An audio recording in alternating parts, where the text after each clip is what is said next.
বাবা মায় আমার আর ওর নাম রাখছিল একরকম সাকিব, সাকিবের ভাই শাকিল। আমরা দুই ভাই মিলে করতাম অনেক চিল। আমাদের দুই ভাইয়ের আছে অনেক মিল। সে হয়েছে আমার ফুফাতো ভাই, তার সাথে কোনো তুলনা নাই। এই এত অল্প বয়সে চলে যেতে আছে ওই দূরপ্রবাসে। কিছু করার নাই, আমরা মধ্যবিত্ত ভাই, আমাদের টাকা কামানোর জন্য ওই দূরপ্রবাসে যাইতে হয় ভাই। দুই ভাই মিলে কত ঘুরছি ফিরছি, কতই না আনন্দ করছি। সবই নয় স্মৃতির পাতায় রবে। দোয়া করি ভাই খুব তাড়াতাড়ি তুই সফল হ। আর হ্যাঁ, বাইচা থাকলে একদিন ইনশাআল্লাহ ঠিকই আমাদের আবার দেখা হবে। আসসালামু আলাইকুম গাইস, কেমন আছেন সবাই? আশা রহমত ভালো আছেন। তো গাইস আপনাদের দোয়া আমি আলহামদুলিল্লাহ ভালো আছি।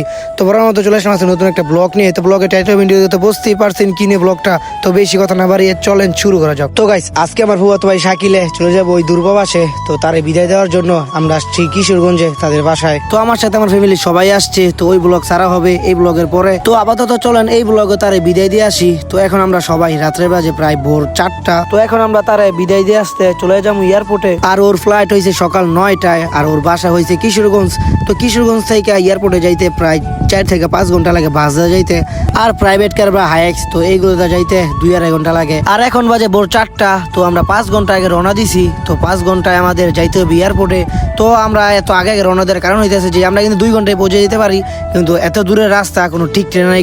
যদি রাস্তার ভিতরে জ্যাম থাকে তাহলে ওটা ফ্লাইটটা মিস হয়ে যাবো। তো এর জন্য মূলত আমরা এত আগে রওনা দিছি যেন রাস্তায় জ্যাম থাকলেও কোনো সমস্যা না হয়। তো আমরা লাকেজ টাকেজ সব গাড়ির ভিতরে উঠাইয়া তো এখন আমরা আল্লাহর নামে রওনা দিয়ে দিলাম। তো সবাই এখন গাড়িতে উঠা পড়ছি। আর এই যে ফুফাতো ভাই শাকিল, মানে হ্যাঁ লেগা মায়া লাগতেছে। দেখেন কেমন নাবালক শিশু লাগে, একদম পোলাবাইত বয়স। দেন কদ্দুরা গাইস। আর গাইস মজার কথা কি কমু, হ্যার কিন্তু বয়স অনেক, কিন্তু হ্যার বয়স বোঝা যায় না। হ্যার মুখে দাঁড়িয়ে ওঠে নাই কা, একবারে পোলাবাইত লাগে, কিন্তু বয়স আছে হ্যার। তো গাড়ি ছেড়ে দিছে। তো এখন আমরা সবাই বৈশা বৈশা অপেক্ষা করতেছি কোন সময় এয়ারপোর্ট যাবো। আর সাইকেলে কি জানি বৈশা বৈশা ভাবতেছে। তো দেখতে দেখতে ভোরের আলো ফুটে গেছে গা। তো এই যে গাইস দেখেন সকাল হয়ে গেছে গা। তো এখন ভোর সকাল, ঠান্ডা ঠান্ডা ওয়েদার, মনে করেন গাইস কত যে ভালো লাগতেছে। তো গাইস কিশোরগঞ্জ থেকে যাইতেছি এয়ারপোর্টে। তো গ্রাম অঞ্চলের রাস্তা দেখেন কত সুন্দর রাস্তা, একবারে পুরো কোনো ভাঙাচুরা নাইকা। আর গাইস দেখেন চারিদিকের কত সুন্দর ভিউ।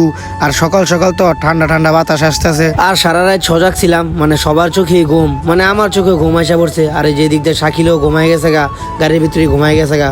তো ঘুমাইতেছে। তো আমিও একটু ঘুমাইছিলাম, আমি মাত্র ঘুম থেকে উঠলাম। তো ফাইনালি আমরা আইসা পড়লাম হযরত শাহজালাল আন্তর্জাতিক বিমানবন্দরে। তো ফুফাতো ভাই শাকিলে যখনই ঘুম থেকে উঠা দেখলো আইসা পড়ছে এয়ারপোর্টে। তো মানে কি বলবো, আর ও কান্না করতে পারতেছে না, কিন্তু ওরে দেখা বোঝা যাইতেছে যে ওর ভিতরে কতটা খারাপ লাগতেছে। আমরা ভাবছিলাম রাস্তাঘাটে জ্যাম থাকলে তাহলে আসতে দেরি হয়ে যাবো গা, তাই আমরা একটু আগে আগে আসছি। তো আলহামদুলিল্লাহ রাস্তায় কোনো জ্যাম পাই নাই গা। তো দেখেন কত তাড়াতাড়ি আসছি। 7টার ভিতরে আমরা আইসা পড়ছি এয়ারপোর্টে। তো আমাদের হাতে আরো 2 ঘন্টা সময় আছে, তো সমস্যা নাই কা।